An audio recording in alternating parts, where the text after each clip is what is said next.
Chapter 12. My House is Haunted. For some days past, Miss Rottenmeier had gone about rather silently and as if lost in thought.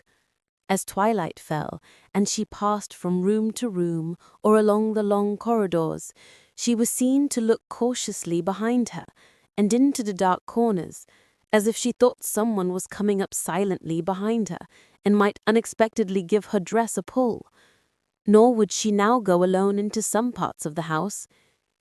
If she visited the upper floor, where the grand guest chambers were, or had to go down into the large drawing room where every footstep echoed, she called to Nett to accompany her. For something very strange and mysterious was going on in Mr. Sesemann's house. Every morning when the servants went downstairs, they found the front door wide open, although nobody could be seen far or near to account for it. During the first few days that this happened, every room and corner was searched in great alarm to see if anything had been stolen, for the general idea was that a thief had been hiding in the house and had gone off in the night with the stolen goods. But not a thing in the house had been touched. Everything was safe in its place. The door was doubly locked at night, and for further security the wooden bar was fastened across it. But it was no good. Next morning the door again stood open. At last, after a great deal of persuasion from Miss Rottenmeier, Sebastian and John plucked up courage and agreed to sit up one night to watch and see what would happen. Miss Rottenmeier hunted up several weapons belonging to the master, and gave these and a bottle of brandy to them so that their courage might not faint if it came to a fight. On the appointed night, the two sat down and began at once to take some of the strengthening cordial, which at first made them very talkative, and then very sleepy, so that they leant back in their seats and became silent. As midnight struck, Sebastian roused himself and called to his companion, who, however, was not easy to wake, and kept rolling his head first to one side and then the other, and continuing to sleep. Sebastian began to listen more attentively, for he was wide awake now. He did not feel inclined to go to sleep again, for the stillness was ghostly to him, and he was afraid now to raise his voice to rouse John, so he shook him gently to make him stir. At last, as one struck, John awoke and came back to the consciousness of why he was sitting in a chair instead of lying in his bed. He got up with a great show of courage and said, "Come, Sebastian, we must go out in the hall and see what is going on. You need not be afraid, just follow me." Whereupon he opened the door wide and stepped into the hall. Just as he did so, a sudden gust of air blew through the door open and put out the light which John held in his hand. He started back, almost overturning Sebastian, whom he clutched and pulled back into the room. And then shutting the door quickly, he turned the key as far as he could make it go. Then he pulled out his matches and lighted his candle again. Sebastian, in the suddenness of the affair, did not exactly know what had happened, for he had not seen the open front door or felt the breeze behind John's broad figure. But now, as he saw the latter in the light, he gave a cry of alarm, for John was trembling all over and was as white as a ghost. "What's the matter? What did you see outside?" asked Sebastian sympathetically. "The door partly open," gasped John, "and a white figure standing at the top of the steps. There it stood, and then all in a minute it disappeared." Sebastian felt his blood run cold. The two sat down close to one another, and did not dare move again till the morning broke and the streets began to be alive again. Then they left the room together, shut the front door, and went upstairs to tell Miss Rottenmeier of their experience. They had no sooner given her details of the night's experience than she sat down and wrote to Mr. Sesemann, who had never received such a letter before in his life. She could hardly write, she told him, for her fingers were stiff with fear, and Mr. Sesemann must please arrange to come back at once, for dreadful and unaccountable things were taking place at home. Then she entered into particulars of all that had happened, of how the door was found standing open every morning. Mr. Sesemann answered that it was quite impossible for him to arrange to leave his business and return home at once. Miss Rottenmeier, however, was determined not to pass any more days in a state of fear, and she knew the right course to pursue. She had as yet said nothing to the children of the ghostly apparitions, for she knew if she did that, the children would not remain alone for a single moment, and that might entail discomfort for herself. But now she walked straight off into the study, and there, in a low, mysterious voice, told the two children everything that had taken place. Sebastian immediately screamed out that she could not remain another minute alone. Her father must come home. So Miss Rottenmeier wrote another letter to Mr. Sesemann, stating that these unaccountable things that were going on in the house had so affected his daughter's delicate constitution that the worst consequences might be expected. Epileptic fits in St. Vitus's dance often came on suddenly in cases like this, and Clara was liable to be attacked by either if the cause of the general alarm was not removed. The letter was successful, and 2 days later Mr. Sesemann arrived home. Clara greeted him with a cry of joy, and seeing her so lively and apparently as well as ever, his face cleared and the frown of anxiety passed gradually away from it as he heard from his daughter's own lips that she had nothing the matter with her, and moreover was so delighted to see him that she was quite glad about the ghost, as it was the cause of bringing him home again. "The door partly open," gasped John, "and a white figure standing at the top of the steps. There it stood, and then all in a minute it disappeared." Sebastian felt his blood run cold. The two sat down close to one another, and did not dare move again till the morning broke and the streets began to be alive again. Then they left the room together, shut the front door, and went upstairs to tell Miss Rottenmeier of their experience. They had no sooner given her details of the night's experience than she sat down and wrote to Mr. Sesemann, who had never received such a letter before in his life. She could hardly write, she told him, for her fingers were stiff with fear, and Mr. Sesemann must please arrange to come back at once, for dreadful and unaccountable things were taking place at home. Then she entered into particulars of all that had happened, of how the door was found standing open every morning.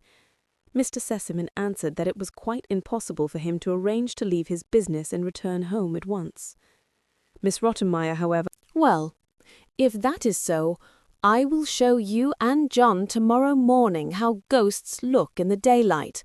You ought to be ashamed of yourself, Sebastian. A great strong lad like you to run away from a ghost. But now go and take a message to my old friend the doctor. Give him my kind regards, and ask if he will come to me tonight at 9 o'clock without fail. I have come by express from Paris to consult him. I shall want him to spend the night here. So bad a case is it. So will he arrange accordingly? You understand?" "Yes, sir," replied Sebastian. "I will see to the matter as you wish." Punctually at 9 o'clock, after the children and Miss Rottenmeier had retired, the doctor arrived. He was a grey-haired man with a fresh face and 2 bright, kindly eyes. He looked anxious as he walked in, but on catching sight of his patient, burst out laughing and clapped him on the shoulder. "Well," he said, "you look pretty bad for a person that I am to sit up with all night. Patience, friend. The one you have to sit up for will look a good deal worse when we have once caught him, for there is a ghost in the house." The doctor laughed again. "That's a nice way of showing sympathy, doctor," continued Mr. Sesemann. "It's a pity my friend Rottenmeier cannot hear you. She is firmly convinced that some old member of the family is wandering about the house, doing penance for some awful crime he committed." "How did she become acquainted with him?" asked the doctor, still very much amused. So Mr. Sesemann recounted to him how the front door was nightly opened by somebody, according to the testimony of the combined household.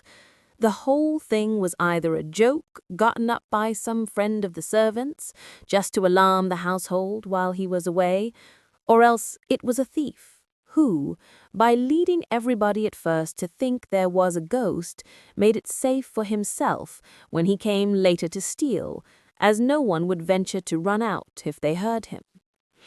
The two took up their quarters for the night in the same room in which Sebastian and John had kept watch. The door was shut close to prevent the light being seen in the hall outside, which might frighten away the ghost. The gentlemen sat comfortably back in the armchairs and began talking of all sorts of things, now and then pausing to take a good draught of wine, and so 12 o'clock struck before they were aware. "The ghost has got scent of us and is keeping away tonight," said the doctor. "Wait a bit, it does not generally appear before 1 o'clock," answered his friend. They started talking again. 1 o'clock struck. There was not a sound about the house, nor in the street outside. Suddenly, the doctor lifted his finger. "Hush, Sesemann, don't you hear something?" They both listened, and they distinctly heard the bar softly pushed aside, and then the key turned in the lock, and the door opened. Mr. Sesemann put out his hand for his revolver. "You are not afraid, are you?" said the doctor as he stood up. "It is better to take precautions," whispered Mr. Sesemann, and seizing one of the lights in his other hand, he followed the doctor, who, armed in like manner with a light and a revolver, went softly on in front. They stepped into the hall. The moonlight was shining in through the open door and fell on a white figure standing motionless in the doorway. "Who is there?" thundered the doctor, in a voice that echoed through the hall, as the two men advanced with lights and weapons toward the figure. It turned and gave a low cry. There, in her little white nightgown, stood Heidi, with bare feet, staring with wild eyes at the lights and the revolvers, and trembling from head to foot like a leaf in the wind. The two men looked at one another in surprise. "Why, I believe it is Heidi," said the doctor. "Child, what does this mean?" said Mr. Sesemann. "What did you want? Why did you come down here?" White with terror and hardly able to make her voice heard, Heidi answered, "I don't know." But now the doctor stepped forward. "This is a matter for me to see to, Sesemann. Go back to your chair. I must take the child upstairs to her bed." And with that he put down his revolver and, gently taking the child by the hand, led her upstairs. "Don't be frightened," he said, as they went up side by side. "It's nothing to be frightened about. It's all right, only just go quietly." On reaching Heidi's room, the doctor put the candle down on the table and, taking Heidi up in his arms, laid her on the bed and carefully covered her over. Then he sat down beside her and waited until she had grown quieter and no longer trembled so violently. He then took her hand and said in a kind, soothing voice, "There, now you feel better, and now tell me where you were wanting to go to." "I did not want to go anywhere," said Heidi. "I did not know I went downstairs, but all at once I was there." "I see. And had you been dreaming, so that you seemed to see and hear something very distinctly?" "Yes, I dream every night, and always about the same things. I think I am back with grandfather, and I hear the sound in the fir trees outside, and I see the stars shining so brightly, and then I open the door quickly and run out, and it is all so beautiful. But when I wake, I am still in Frankfurt." And Heidi struggled as she spoke to keep back the sobs which seemed to choke her. "And have you no pain anywhere? No pain in your head or back?" "No, only a feeling as if there were a great stone weighing on me, here." "As if you had eaten something that would not go down?" "No, not like that. Something heavy, as if I wanted to cry very much." "I see. And then do you have a good cry?" "Oh no, I mustn't. Miss Rottermeier forbade me to cry." "So you swallow it all down, I suppose. Are you happy here in Frankfurt?" "Yes," was the low answer, but it sounded more like no. "And where did you live with your grandfather?" "Up on the mountain." "That wasn't very amusing. Rather dull at times, eh?" No, it was beautiful, beautiful." Heidi could go no further. The remembrance of the past, the excitement she had just gone through, The long suppressed weeping were too much for the child's strength.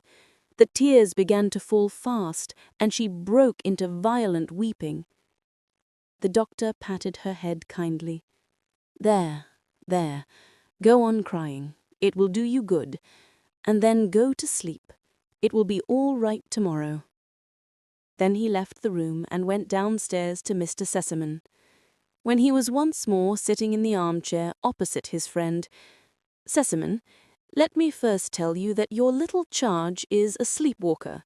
She is the ghost who has nightly opened the front door and put your household into this fever of alarm. Secondly, the child is consumed with homesickness to such an extent that she is nearly a skeleton already, and soon will be quite one. Something must be done at once. There is but one remedy, and that is to send her back to her native mountain air. So tomorrow the child must start for home. There you have my prescription."